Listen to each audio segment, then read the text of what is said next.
Yeah. Okay, so our next item is item 3.1, council land for pensioner and assisted living houses. I need to mention that these two, yes.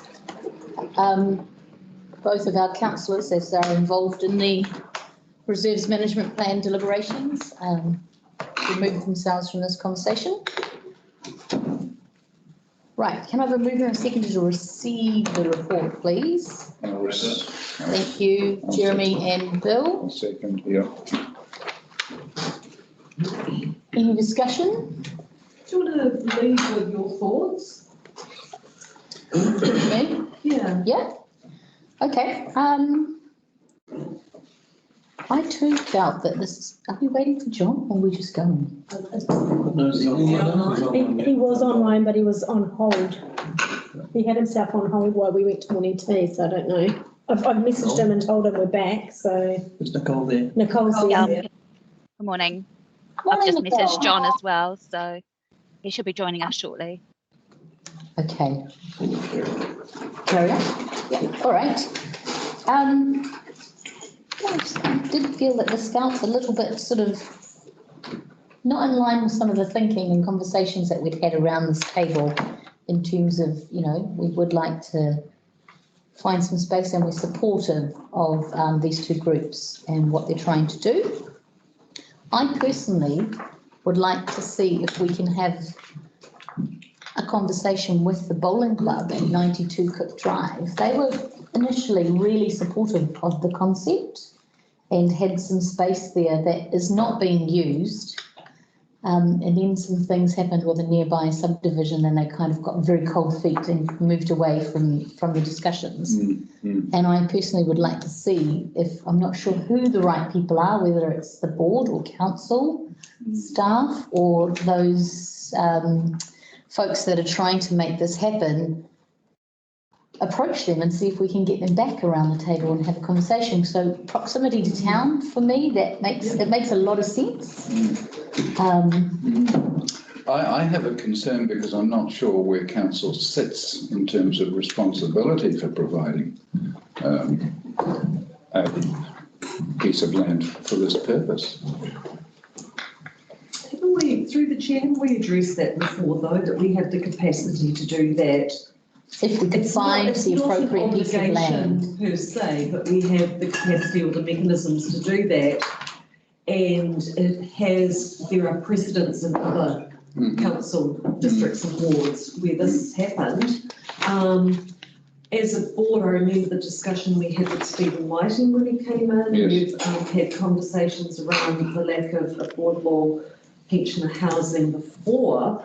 I totally agree with Rebecca. I think that this has sort of been floating around for a while.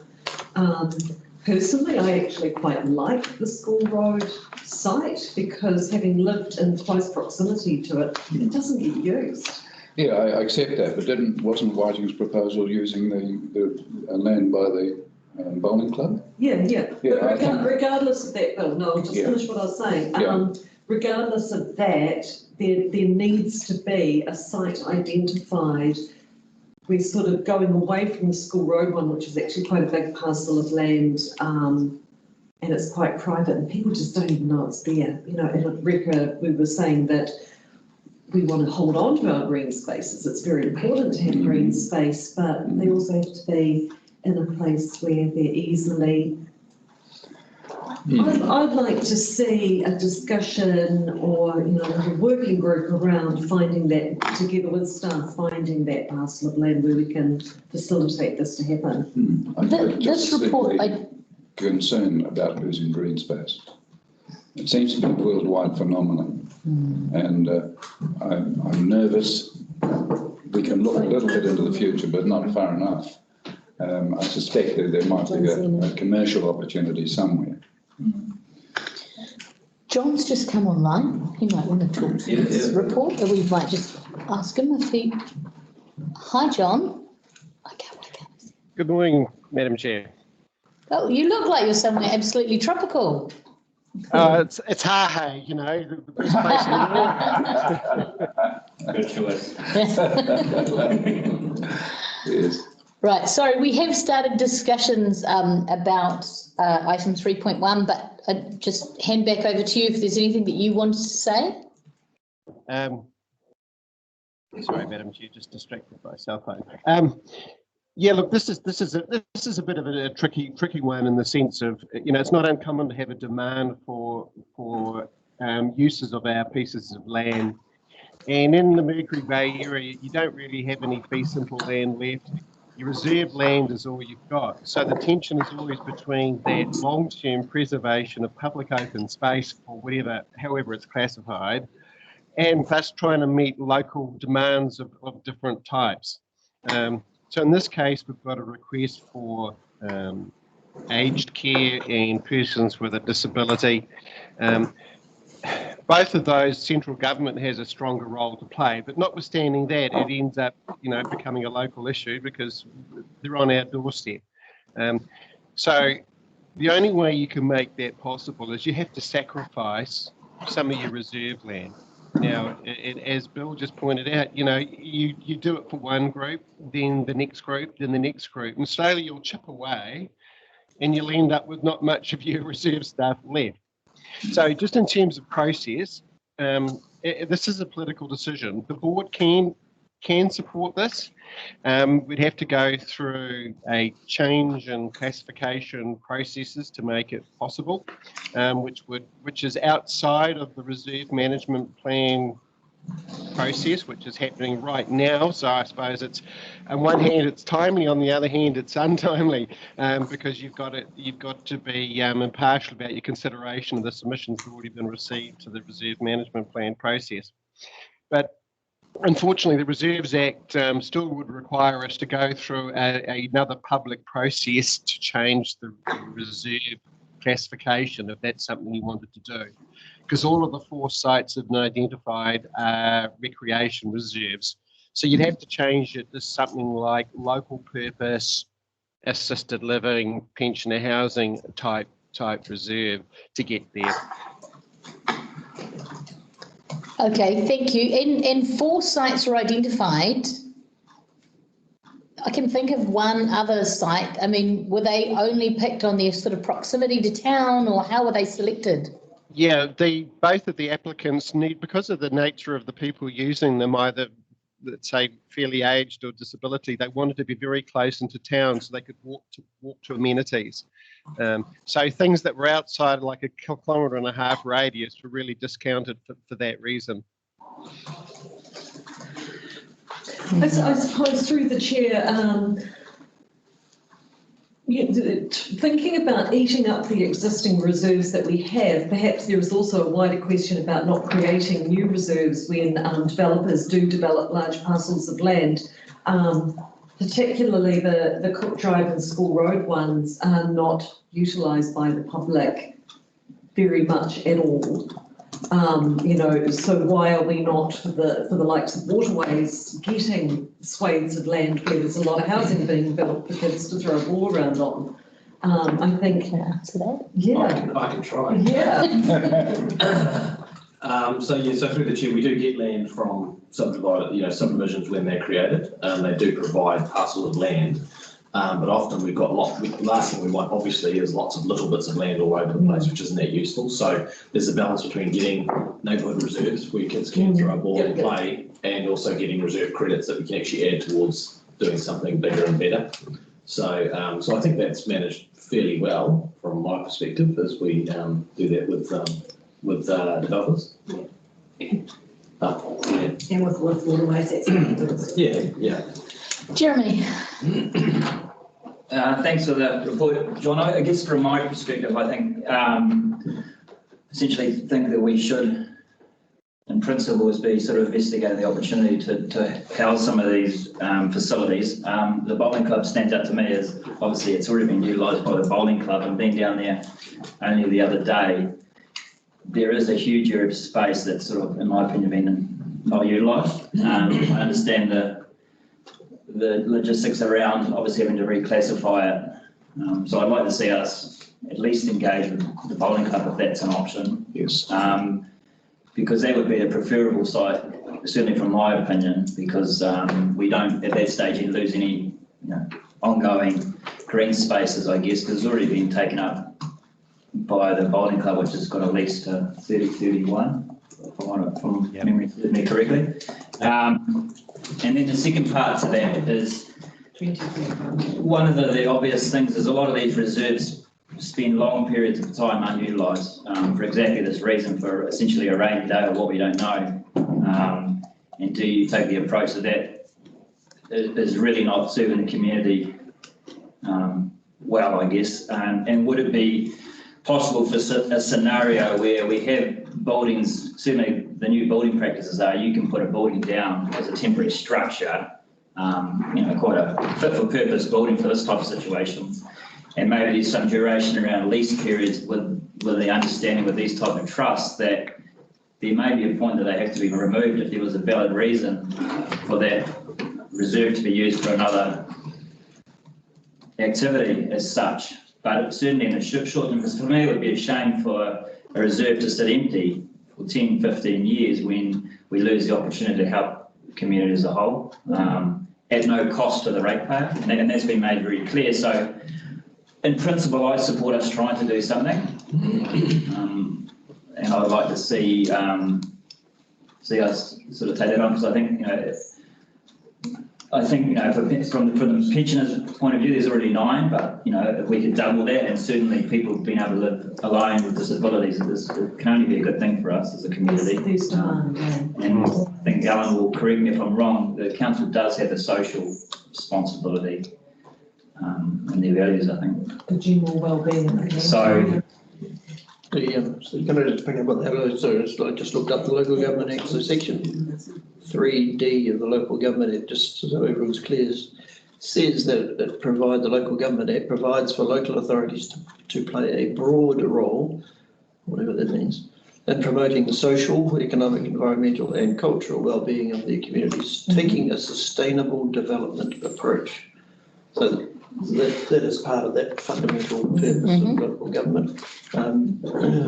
Clearly, I think if there was a desire to engage in the proposals that are being suggested here, I think that don't want to respond correctly if I'm wrong, but there probably needs to be some sort of district-wide approach as well. So yeah, it could potentially have implications district-wide if we start to engage in providing land for this sort of activity. So I'm not saying we shouldn't. So, so I think one thing, and again, it's not a criticism of John's report, but the report focuses very correctly on the issues around use of reserve land and so on. But the report doesn't actually address the social issues that are being raised with us by both of these organisations. And perhaps if you were wanting to progress it further, it might be that aspect that we need to be investigating further and reporting back on. I have a question about Coromandel Independent Living Trust and the units that they have actually had quite a big hand in building for, I think they might have a couple of disabled or a bit of younger retirees or people with learning disabilities or whatever. Was that council land that they used? Yes, yes, so those units are from council to them. Yeah, so that's a precedent already, isn't it?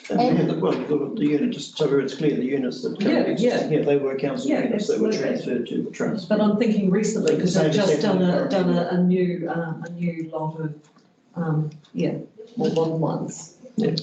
Okay, so you've got one more thing? Oh, the only thing I said, I just was picking up on what you said, John, about obviously once you open it up, you have everyone come at you for parcels of land. In this situation, you do wonder whether the council could partner with someone like this trust so we get in away from the fact that everyone would start to come at you. So your preferred partner essentially is this particular trust for pensioner housing. You can always say no. And you can say no too. The other thing, I think you make a good point about things being relocatable and transportable, so that should a great we're sitting in a building at the moment that's transportable. Exactly. Maybe the short-term leases. Exactly, and that's just something that the groups will just have to work around, because Bill. Sorry, John, then Bill. Sorry, Madam Chair, I think, sorry, with respect, the transportable, movable homes is type thing is a little bit of a red herring insofar as they're still going to hook up to sewage and water supplies and things like that. That's going to require them to have building consents, those sorts of things. So you roll back more to the principle of, are you comfortable about using reserve land for these sorts of purposes, for these and others like it? And if you are, that's okay. We just have to go through a process to enable that use to be a permitted use under the Reserves Act on those reserves. And that's something we can do. And you'll go through a hearing type process and make an informed decision at that time. Picking up on the point about reserves sit there. If you look at neighbourhoods, typically you see a pattern over time. In new subdivisions, you often get a cycle of young families come in, high demand for things like neighbourhood playgrounds and things like that. As the kids mature, the area matures, the teenagers stop using those things, they move off, they largely sit vacant.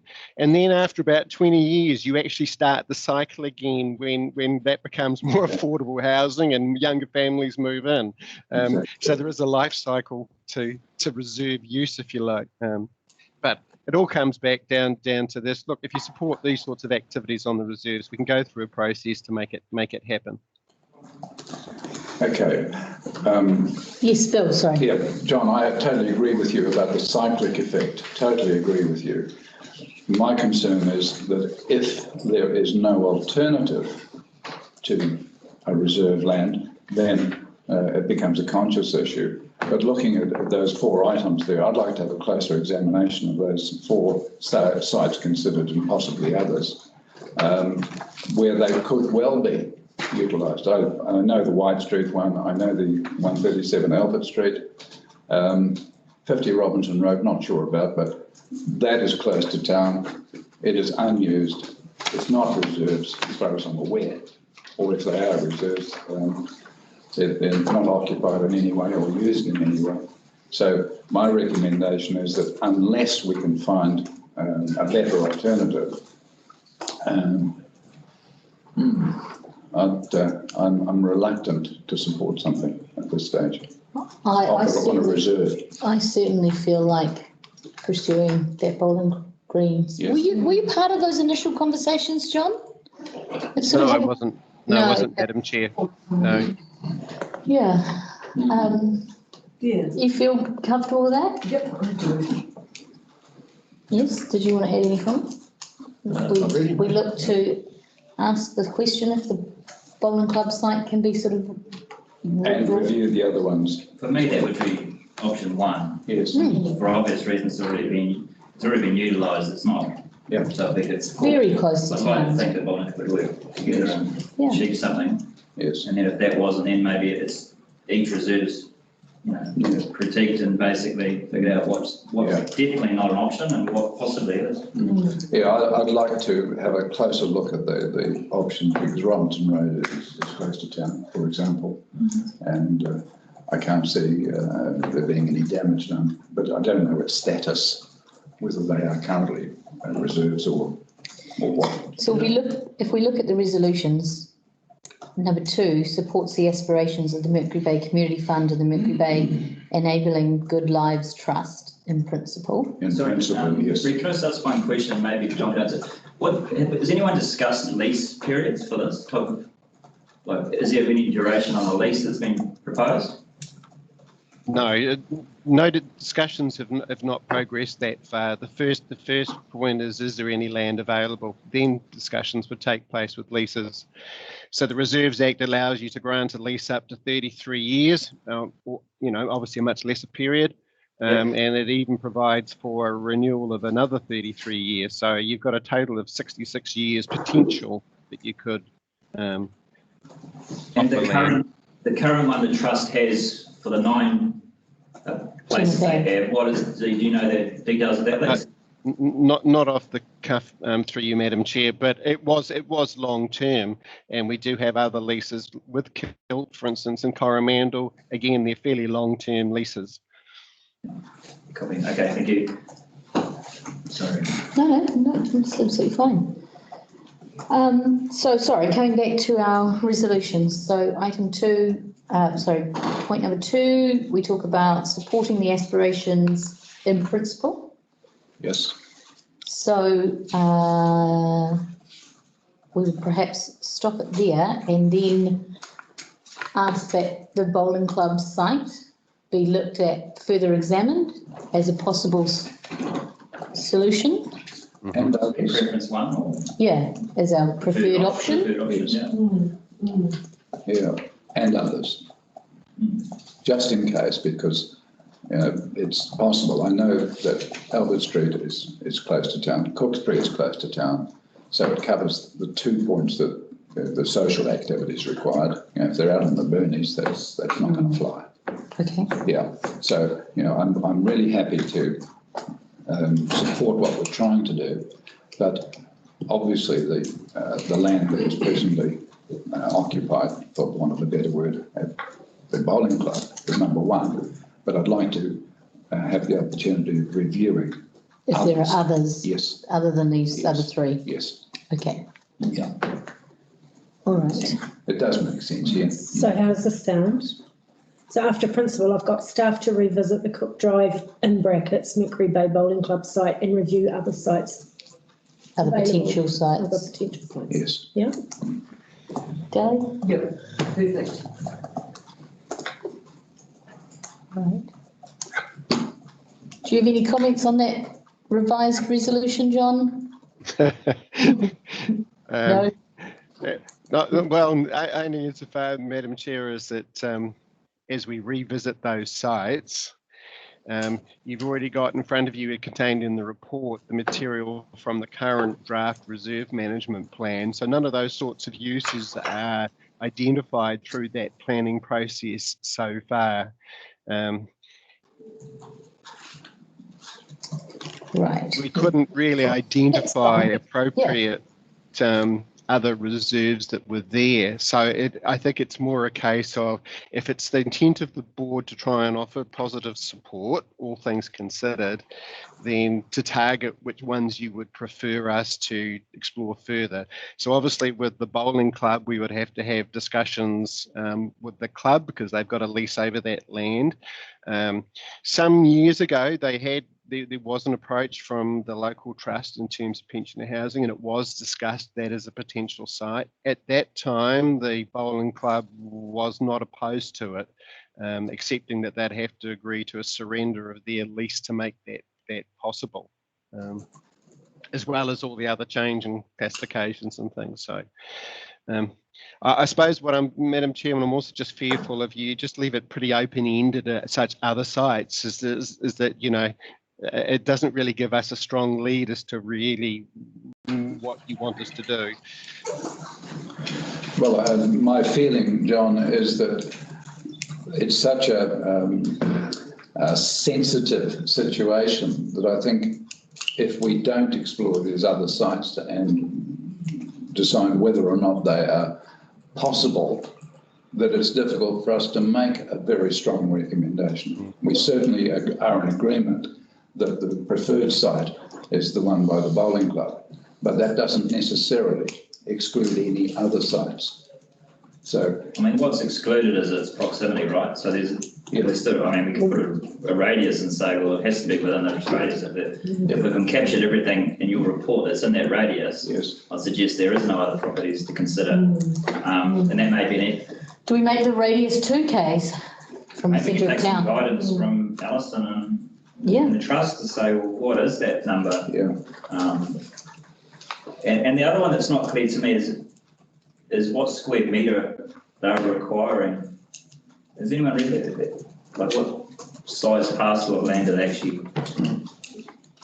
How many units do they envisage? Well, I think they would make the number of units work to the parcel of land. Yeah, that's my feeling. Yeah. Yeah, and maybe that's a consideration for us as well. Yes. I think, can I just comment. I think we don't want to get into too much detail. I think, John, we really need to leave it fairly open-ended. And I think what Donna read out, I think is appropriate for this stage of the process. About staff to follow up from there in terms of what we look at and what we investigate further. So I think, I don't think we want to try and get into specifying a whole lot of detail around it because we don't actually know. If we can eliminate possibles, that'll simplify it. Yes, great. Okay. Okay, before we take the vote, does anyone want to hear the resolution again? Yes, please. That the Mercury Bay Community Board, 1, receives the council land for pensioner and assisted living housing report dated the 25th January 2021, and 2, supports the aspirations of the Mercury Bay Community Fund and the Mercury Bay Enabling Good Lives Trust in principle. Staff to revisit the Cook Drive Mercury Bay Bowling Club site and review other potential sites. Did you want to put within a 2 kilometre radius? I think just leave it No, generic. no, that might be a ball breaker for want of a better word. Yeah. Okay. So, all those in favour, please say aye. Aye. Opposed? Carried. Fantastic. Do we want to let them know that we're moving on? Yes. Thank you, Bill.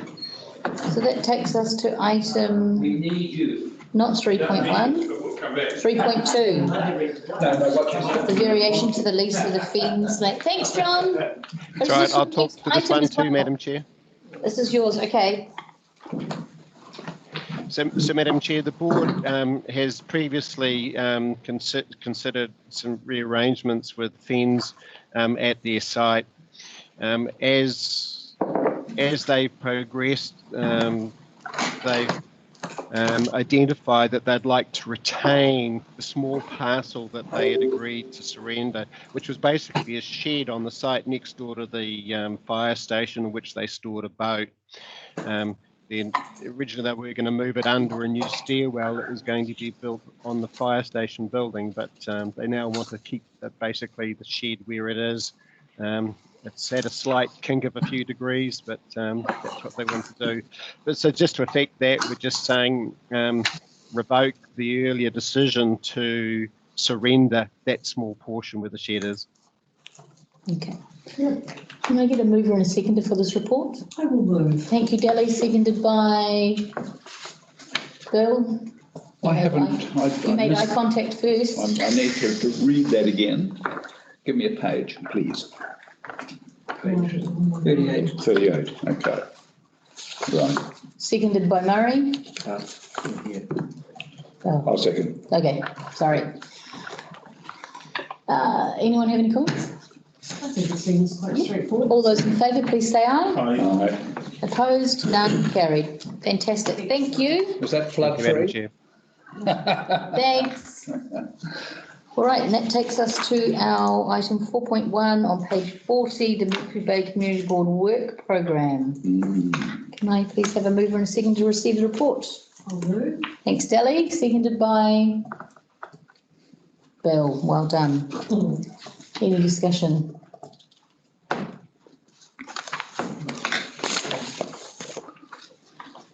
I have, Murray. trust me. Any idea when we're going to get anything back on the Sheriff block? And I'm only asking this question because the people that were proposing it had a matter of urgency when they came to this meeting, but seemed to sad. So I'm not asking what's in it, I'm just nearly asking any idea when it's to be back. Is it sensitive or is it okay to public dissemination? Let me answer. Yeah. I'm probably a little bit closer to it than Bruce, but the whole negotiations are progressing very positively.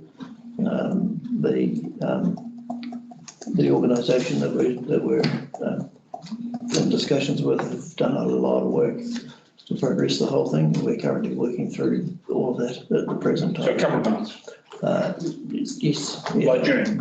Yep. Okay, that's all I need to know. Yep. Thank you. Is there anything we need highlighted? I don't believe so.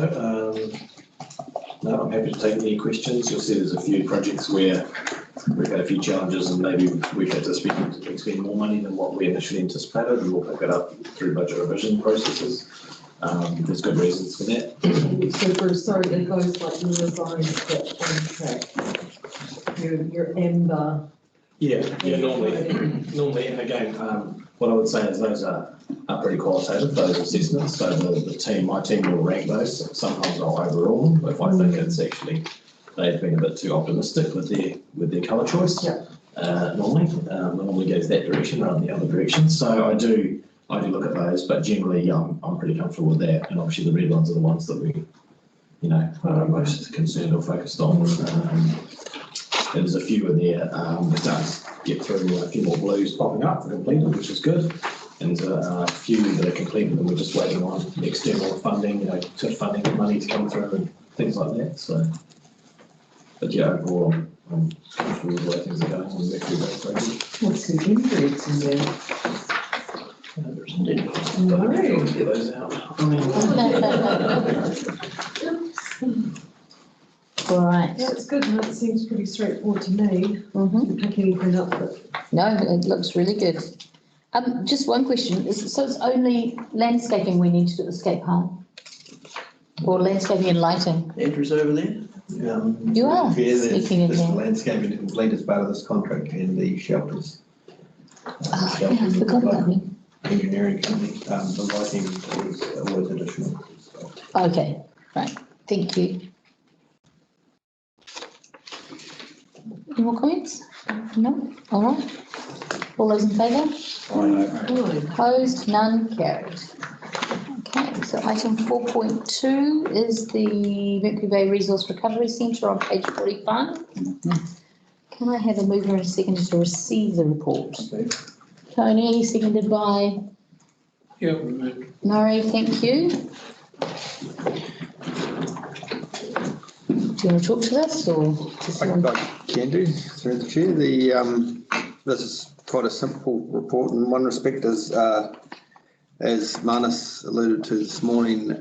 We wish to seek funding from we being the trust and council would benefit from seeking funding from the waste minimisation, particularly surrounding the area that the trust would want to lease, which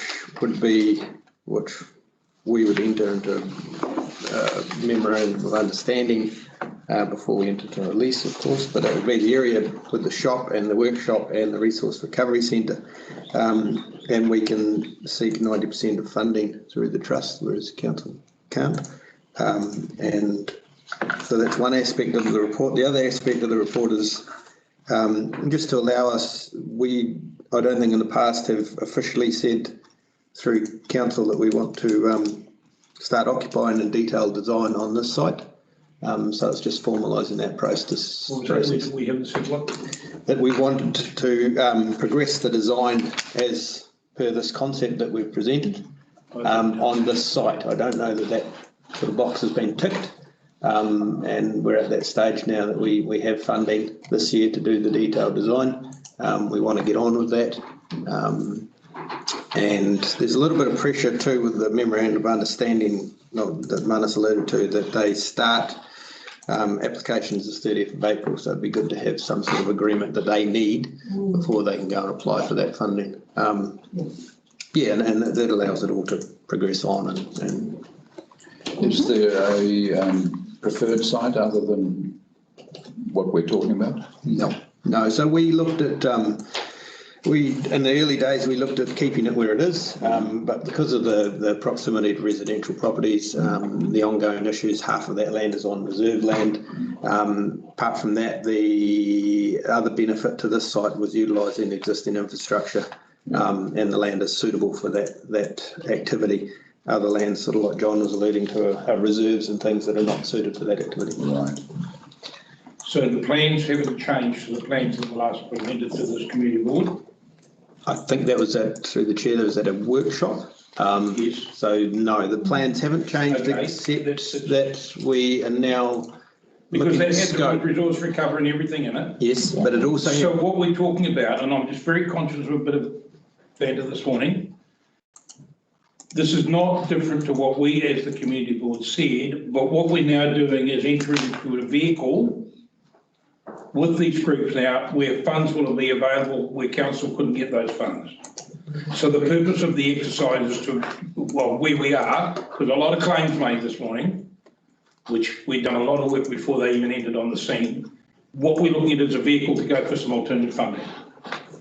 Yes, and to, through the chair, to formalise that agreement for that trust to enter into the site, so which they weren't before. That's my next question. So the decision we're making today is a decision to take this trust on as the operator of the Seagull Centre. We're actually making that decision today.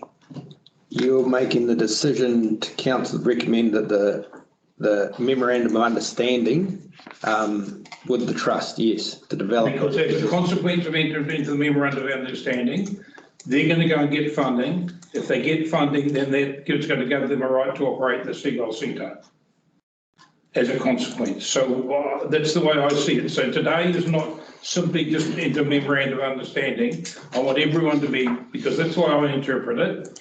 So what we're doing today is we're taking our plan, we're taking an MOU with a different group so we can access funding, but by accessing that funding, and if they obtain funding, then we're actually undertaking today to give them a lease to operate that because they will be contributing the funding. Your MOU doesn't have to be that detailed. Well, I think it's important that we understand where we actually are. We can just clarify through the manager, that's exactly right, and that's exactly what part 3 of the resolution said. I just want everyone to understand. It says that we enter into the MOU with the trust to develop a resource recovery centre. So we're doing the MOU that enables them to develop the resource recovery centre. But we will actually be developing, they will be operating. We will be developing as part of our concept for the transfer station, won't we? I think that detail is yet to be worked out, but yes, it will soon be developed and built in accordance with our specifications. Yeah, okay, I'm fine. Yeah, that's the current contention, yes. I'm happy with that, but I want to tease it out. So through the chair, can I just jump in and say that's all consistent and that's all correct, but this is not us signing up to a lease with them yet. That would be the next step. But that's the next step, but as a consequence, as a consequence, if we sign this, I believe we've got to do the other if we're going to get funding. That's what I wanted to make sure people understand. We need to be moving down that path, but we're not jumping to the lease at this stage because they've got to do all their work. Understand that. You know, in conjunction with us, they've got to go get their funding. If they can make all that viable and happen, then we'll be getting into the lease process. And John Mustin's still online, so he might give me a virtual kick under the table if I'm happy with that. It's not right, but that's as I'd see it, is that, we can't do the lease thing until we've done this, they've done this stage. So, so do I see it, but I just want to make sure everyone understood that. And I think, we want them to develop it, but it's in conjunction with what we're doing, and you're right, it's been anticipated for, well, as long as we'll be talking about this project, that we'll have a reuse centre built in as part of it. But I don't see them in control of what's put there. I see us as in control of what's put there as per our designs. Will it be our interest? Yeah, that's the point I want to make. Again, can I just make it quite clear too? So the last time that we discussed this, we made it quite clear, Andrew did, that the council funding in the long-term plan was not sufficient to build the resource recovery centre, and that we needed a third party to come on board to do that. So that's what we've been working with the trust to facilitate that component of the whole project. So it was always envisaged. Yes, correct. But I want to make sure that in accordance with what we do, we're in control, not they get funding and they think they're in control. So I want a complete understanding that we're in control. Could I have in simple terms, at the end of the day, and I see the MOU, there's some ongoing things, once the MOU is set up and the system is operating according to the plans, who ultimately has responsibility for it over time? Is it a council project or is it a third-party project? Through the chair, I would suggest that the council would own the assets, but similar to the Seagull Centre, the Resource Recovery Centre would manage the facility? Manage. Staffing, So maintenance, everything. So it's still a council facility per se? Yes. Okay. And they would operate within all of our health and safety I guidelines. understand, I just want to make it very, very clear. I think through the chair, just to quickly jump, there's different ways you can do it. You know, you can do it different ways where council has the assets or council doesn't have the assets. So I think that, you know, Andrew's not incorrect in what he's saying. But I see basically by agreeing to this, they will eventually manage it, and we're guaranteeing them that. We can't bring someone other group in to manage it, we're going with this group now. No, correct. Yeah, correct. Yeah, we wouldn't. Unless they We've done leave. it half and someone gets Unless they leave the building. Tony, did you have your hand up? Yes, I did, because I was going to raise this in my MEMS report, but it's probably more appropriate now. And that is, there's been significant social media around this, as if the local ratepayers association or this trust is leading the charge. I think imperative that we have our comms go out, providing a chronology of how we've got to where we are. And as part of that, it'll be saying that the discussions always, not always, but in more later times, to have an external body look after the recovery side of it and to exactly where we are today, but so the community can see that this is being led by us and not the trust or the Mercury Ratepayers Association. And by bringing external, we've got extra funding available. So that's the story that has to be out there, because at the moment, people reading it will think that we're not doing it. Obviously, this was on the table and well down the track before these organisations were formed. Yeah. But we haven't actually told that story yet, and we should be telling that story, and it should be on the front page of the paper. Well, there's a nice press opportunity when you sign the MOU. And to tell the story. Yes, I don't mind. At the moment, there's a lot of other interference, as if to say the high ground's not ours, and it should be. Okay. This has been going on for 2 years. These guys only set up last September or something. You know, there's an awful lot of work we've done under the bridge, and that's what I want people to know. We haven't actually changed the thing. I'm also what we've done. Yep. No, that's a fair point.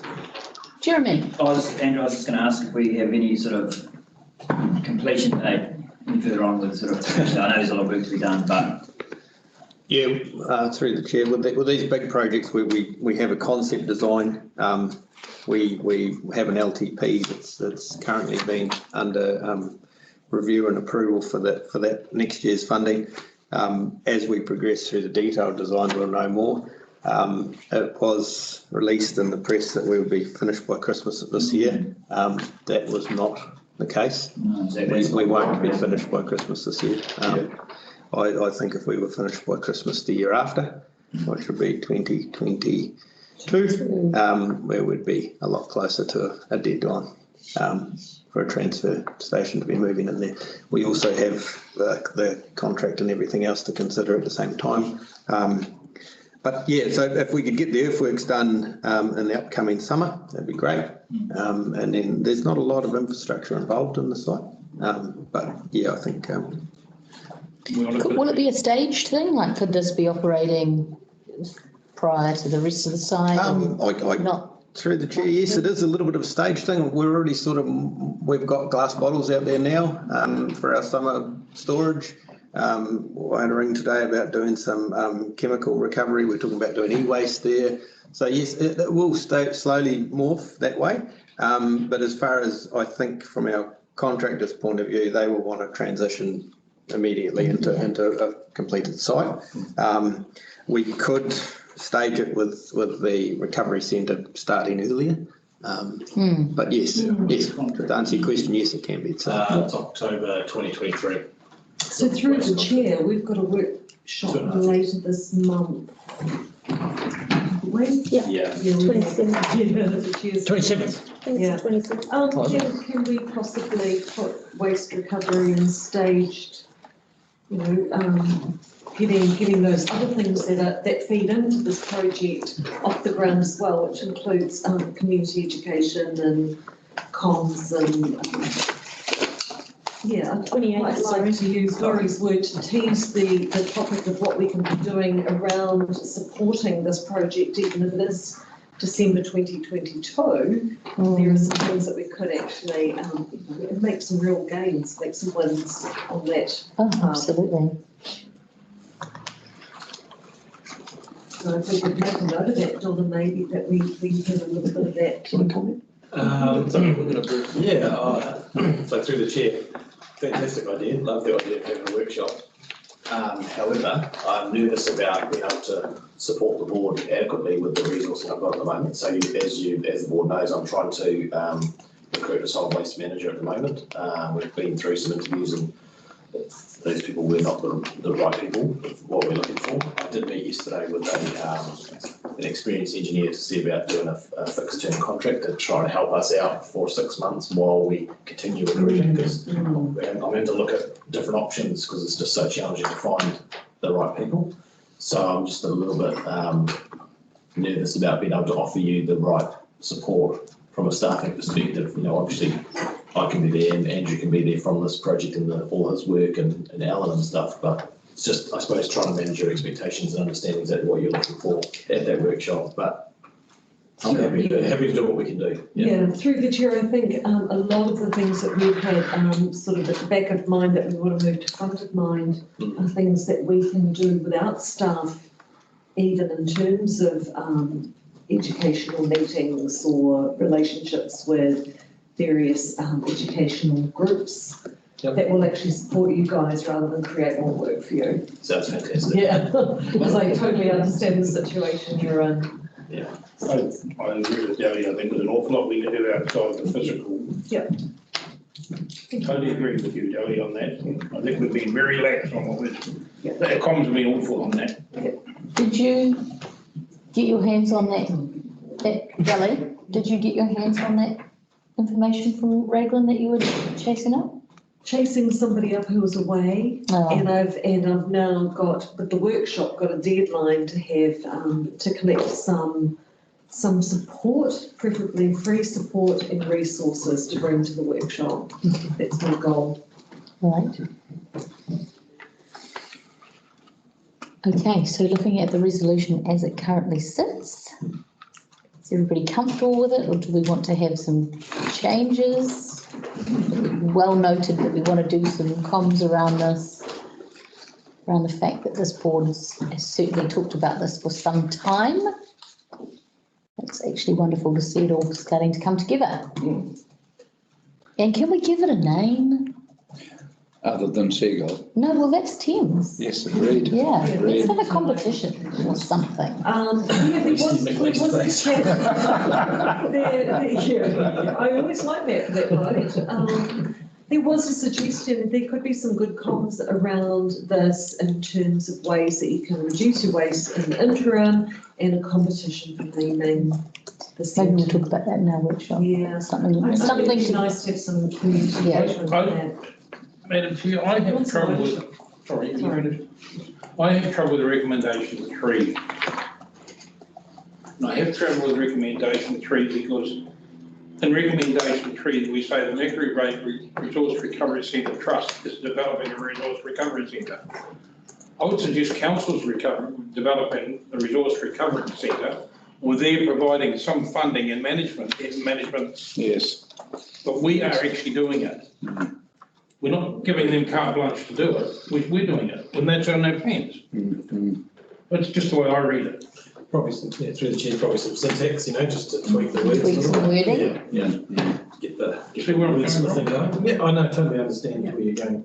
Because we've actually developed it. Are they going to look or need some specific wording around chasing the funding? So through the chair, unfortunately, you hit the nail on the head with the naming problem. The trust came to us and they've set up using our name, which we had previously sort of decided to call the whole site the Mercury Resource Recovery Centre, because resource recovery can be metal or recycling or anything. That's done and dusted. They are named that trust that. So the wording was very careful because the applications with WINS needs to go in under their name. And it is for a portion of the site that we are terming the Resource Recovery Centre. So I'm not sure what we could label it, but yes, Well, I guess what I'm saying is there is reasons why it's those terminations. Are you saying they should change their name, the trust name? I'm saying, no, I don't want to go there because it took them a long time to set it up, but, Hang on. Through the chair, I can understand that you've got to have these working names and trust names and things, but I still think that you could have the community voting on or suggesting, you know, absolutely. you know, Through the chair, yeah. the Ruru Centre, you know, it could be the bloody Morpeth Centre, I don't know. Yeah, but, you know, have that engagement, because I think we've spoken at a very high level about the ownership and people wanting to feel that they've got a stake in it and it's their centre and that they're doing something meaningful for the community. And I think particularly school kids would get right on board with having a name for that. It also gives it a friendly sort of, it's a place I want to go and have a look and contribute to. So through the chair, just around the, so that I don't disagree with all that stuff. Is it as simple as changing it from To assist with. to further the development of a resource recovery centre rather To than assist with the development. I just wrote some stuff down. I was just going to suggest a solution to various problems. Like, can I just suggest we split it in two?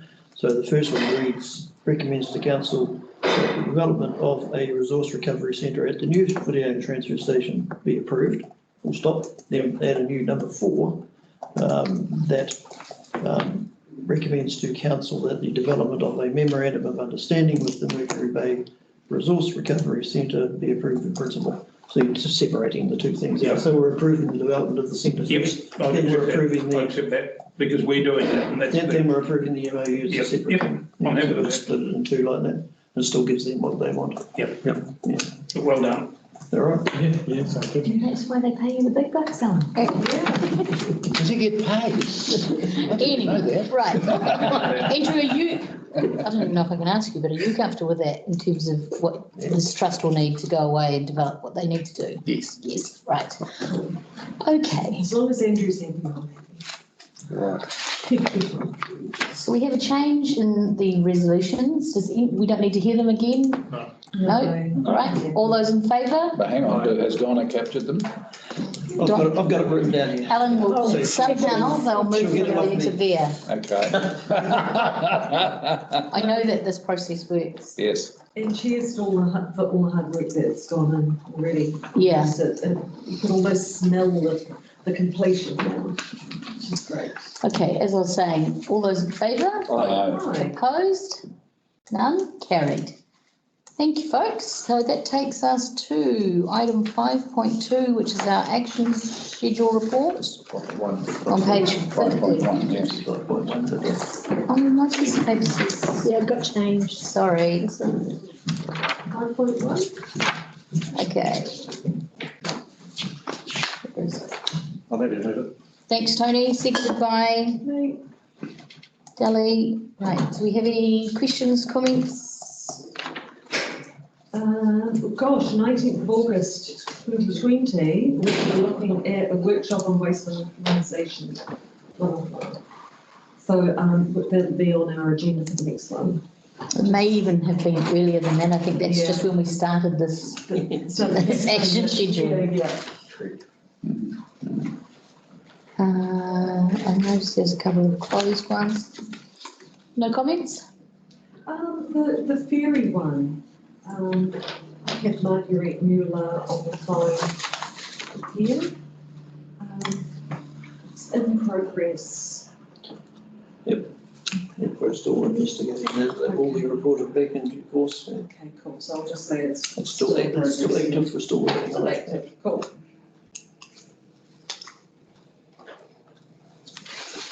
Okay, no more comments. All those in favour? Opposed? None carried. That takes us to our members' reports. Who wants to start? Which way are we going? You Bill. choose. Right. Just a couple of things. The Hahei Ratepayers Association meeting, which I attended with Murray and Jeremy. They seem to be fairly much under control, which is good, even though they've lost their chosen president. Bill Stead has taken it on short term. There was nothing that I felt was terribly contentious. Their response to the long-term plan was based on 4 points that were raised, and there was no one who was objecting to the 4 points they raised, was there? So a very pleasant meeting, slightly under-supported, I thought at the time. Yeah, but no controversy.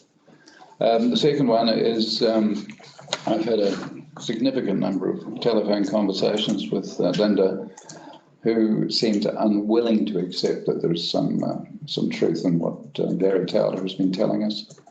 And the message this morning is fairly clear. I asked her to read the information from Gary she got, and I invited her to come to the meeting, which she has done. I'm not quite sure which way she's going.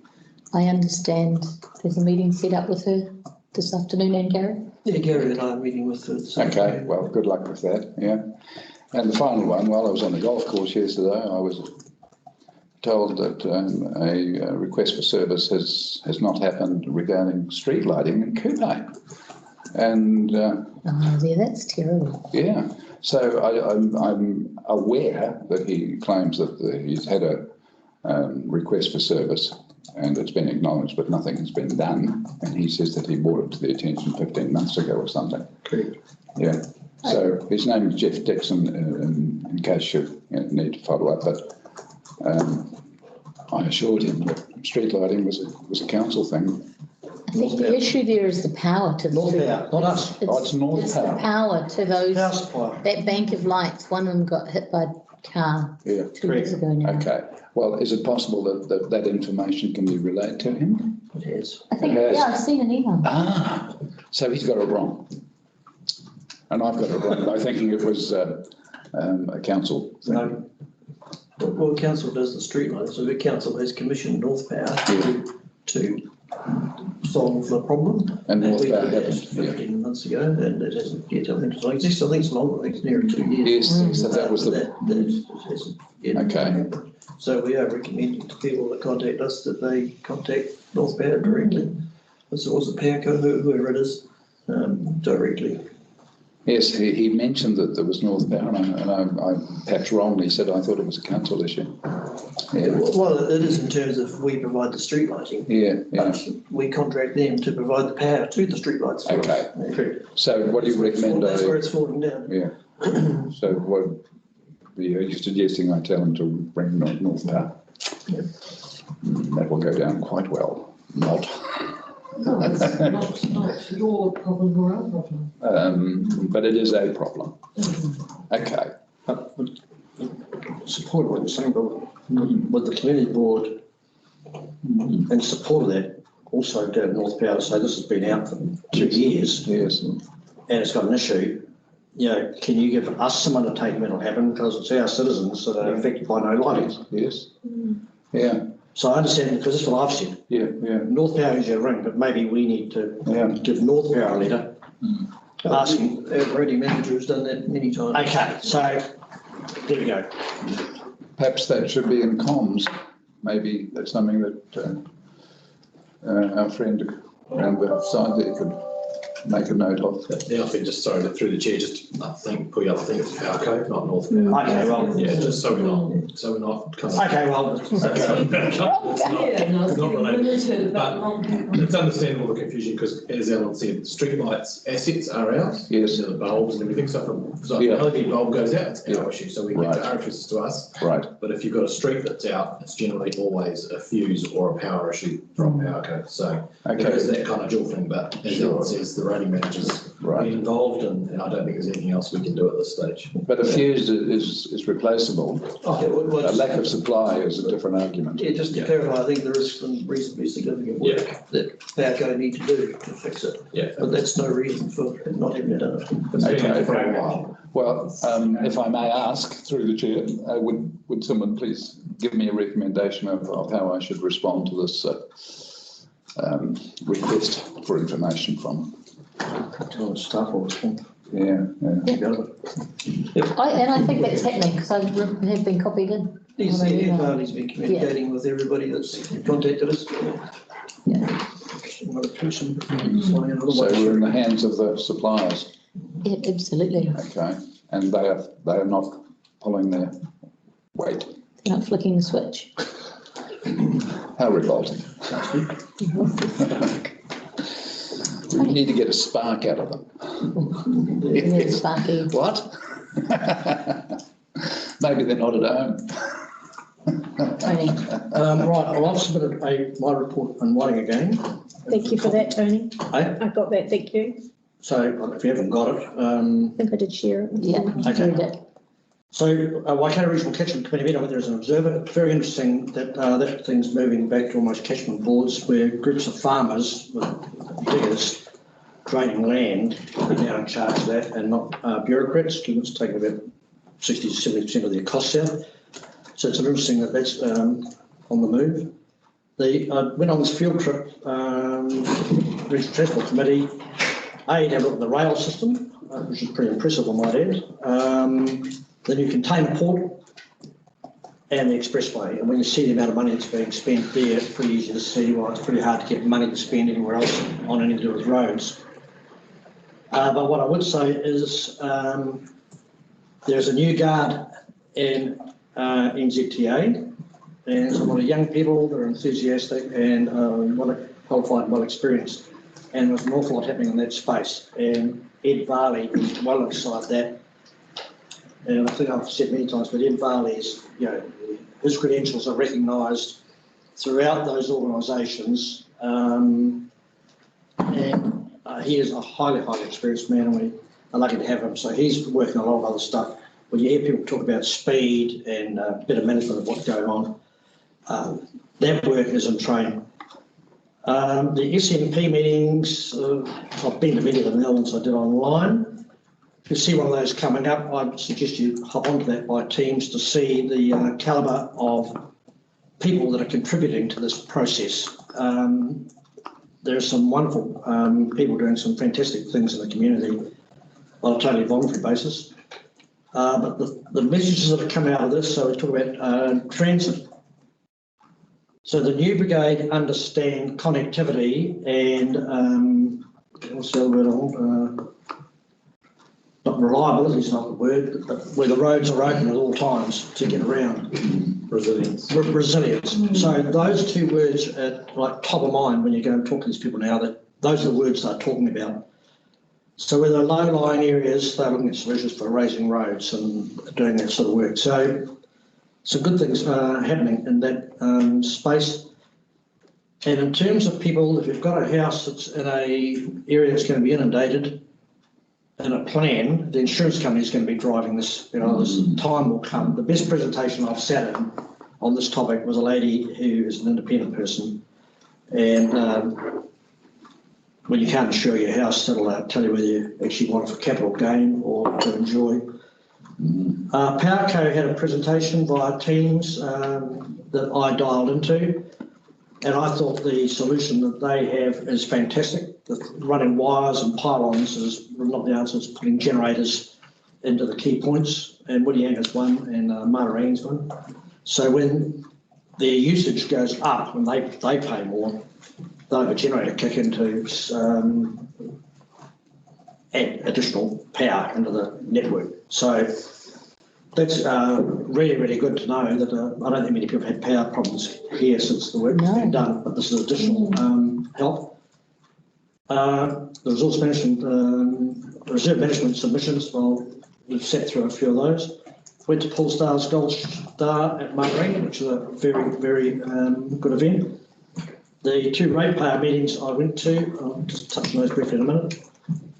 But I have noted some of the social media comments which are around the campground comments. I don't know what we do about it, probably nothing, but it's a very one-sided view that ain't right. And so when the people read that and they get on social media and become world experts on TCDC raping a guy for $200,000, it's not right. So I don't know how we counter some of this stuff, because it's not helpful to a lot of people. The tsunami warning stuff, we all know about that, and trailer boat parking, which we've seen those comments, so I won't say more about it, we'll do that later on.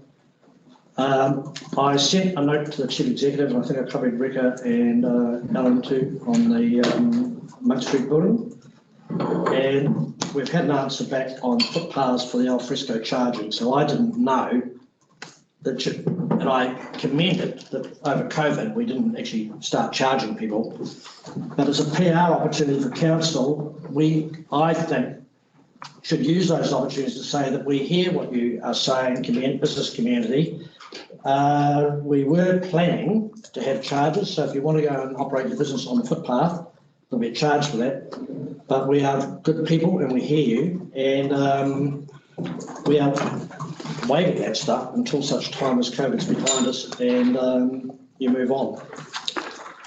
From Tunu, I reckon a very good meeting, and I'm going to say that committee very positive and supportive of this community board, and particularly the help they get from Alan and his team.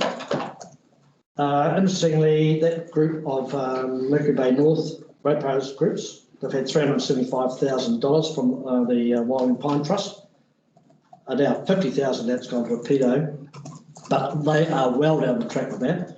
Quite a lot of talk about the Scott Rahui, and that is going to be interesting. There'll be media coverage about that, because these guys are saying we've put a voluntary no-take area in, but the sculptures will open and the commercial guys will come in and undo all the work we've done. So they're working with many other agencies, and I think you're going to find drones in the air at 4 o'clock in the morning or earlier to go and actually identify the vessels and where they are, and I'd say just watch the space. Both meetings I went to in terms of reserve management plans, they want to be consulted on concessions. Dark skies, safe walking, that was there. And they're looking at themselves buying security cameras and digital speed signs and putting AEDs into white tyres. So pretty good when you go to a meeting and it's positive. And what I could say for that one there, how many? So there's 120 people at that meeting, of a membership of 207. Oh, Peter. No, at Kuraturi. It was standing room only. At a Pedo Bay, they had 30, they got 200 members at a barbecue on Saturday.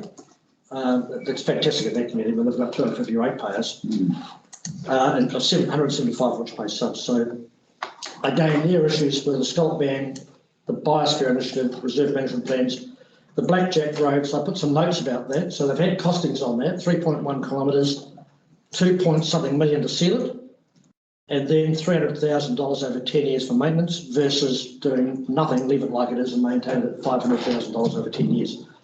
So they are sitting saying, well, it won't get sealed for 10 years, and it's a no-brainer. You wouldn't invest 2-point-something million today with $300,000 over 10 years to maintain it, well, you could just do what you're doing for $500,000. So green waste is a big issue for them, and they've got another meeting on that coming up very soon, but they look after it themselves. Very good presentation of Grant Northcote on the Rahui. Craig Road doing fantastic work with trapping. I had a note on my report.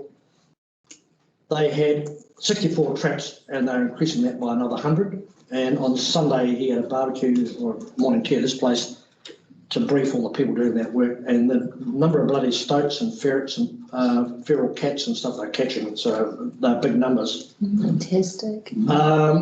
Logging on the Blackjack, that was just about at an end.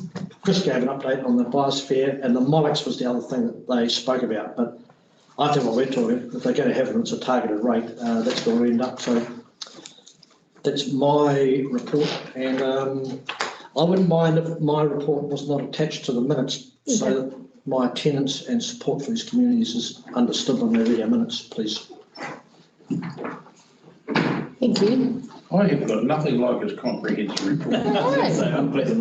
But I do Councillor Fox has been busy. find something very interesting in what he said, that Powerco's going to put generators in here and we're pushing electric cars. Anyway. You plug into the house and get the electricity. Yeah, but what do generators run on? That's right. What's your car made of? Plastic? Diesel. So I find it quite ironic. Tended, as Bill said, hay. They expected about 30, I think they got about 40. Yeah. Bill was very good. They had, as Bill said, they had the questions they asked. He asked me to get up and address them, which I did, and which basically deflated all the questions. Yes. Let me say that wastewater is very difficult to explain to people where we're sitting and tell people that we've got, water to see, just carry on as per normal, make us look like dummies, but we accept that. The other thing was parking. And I don't know why, but we still have not got across to people the charging of visitors. Yes. That message is not out there. No. People do not understand what we're trying to do, that if the ratepayer pays it, and I got up and said, well, council only get money from borrowing fees and charges and rates, which are land tax. So, we've got to get money from fees and charges, visitors. We still have people, we've got a right to park, we've got a right to this. I don't know how we're going to get the message across. And I explained to them that, you're paying to take their rubbish away, you're paying for their toilets, they're paying for their roading, you're paying for all the things. I don't know what we do to get the message across, but it just seems impossible. And these are people that I thought would understand. So, but other than that, it was a very good meeting.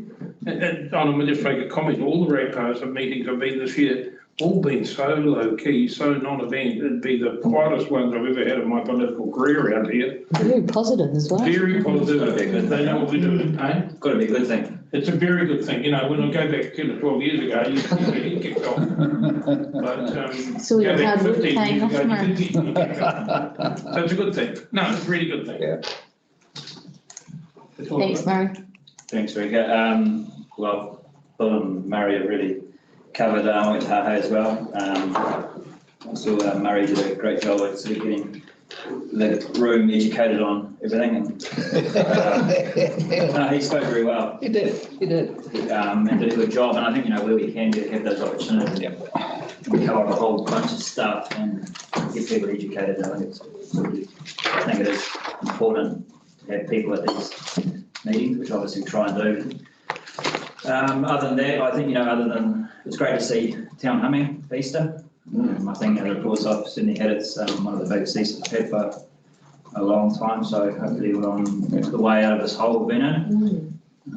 Other than that, I don't have really a lot. Skateboard. Skateboard. I haven't been on my skateboard much, but yes, skateboard ramp. So we did discuss, that's a good reminder, Bill. We discussed with Hahe about the skateboard ramp. Obviously, it's in storage, but the board was supportive of it being relocated to Hahe once it's been through this reserves management. So I think I'll speak on behalf of the board of that, and yeah, so. Perfect. And I think, to be clear, the community wants to self-fund, so it's just taking possession of the ramp and they're located, so. But a bit like the suggestion of us doing the basketball hoop, I think, I strongly believe that communities need to come to people in the handout. They need to do the fundraising, good old-fashioned fundraising, or even a working bee to get us to that in place, rather than asking us to, this kind of thing. Okay. Thanks, Jeremy. Is that it? Yeah. Kelly? Short one. I was unable to attend any ratepayers meetings this Easter. But I had contact and discussions with Hahe ratepayers, Penny Clayton called for some clarification around a couple of things, particularly the tsunami sirens. And I sent her my copy of Gary's documents, which didn't have not to be disseminated, so I figured it was better to get that information out there than sit on it. Also spoken to Linda Chumley-Smith. Contact from people about boat ramp, fee level hikes, but I think we've addressed that today really well. And Marguerite Mueller's, I'll be back to her about her ferry submission and her work in progress. But yeah, Okay. that's me. Thank you. What have I been doing? I attended our reserves management plan hearing, which was really good, chaired by Murray. Interesting to hear everyone's points of views. attended the cup of tea with the mayor, which was here a couple of Sundays ago, which is a very interesting meeting. And I thought you were there. And I thought really sort of well attended. You know, we could have talked a bit more about the LTP. It got hijacked a little bit in some points, but I think a really well attended meeting. I too, and I know you've covered this, and ever since summer, lots of sort of feedback about the trailer boat parking over here not being used appropriately, but I know that that's in hand. And I used it and got fined. You got fined? Yes, and I was going to a meeting. Fair enough. Quite right. You're not allowed to park there. It was the Hey Road meeting, I got fined $45. Every dollar counts. That's fair, Brian. I'm going to put in a claim for that. And Ed Varley and I also attended a meeting with the folks from about the pedestrian crossing that's popped up, that's been further clarified outside the CFM building. Yeah. Yeah, Yeah. and some mullet in New World. Yeah, so we had a productive conversation with the folks there, and we're sort of further looking into that. It seems to quieten down a little bit more, but that's it. Fair enough. So can I have a mover and a seconder for the members' reports? Jeremy, Bill, thank you. All those in favour, please say aye. Aye. Opposed, none, carried, and I think we now move into public excluded. Thank you, everybody. Just give it a minute for this recording to stop. We good? Can't see who's here.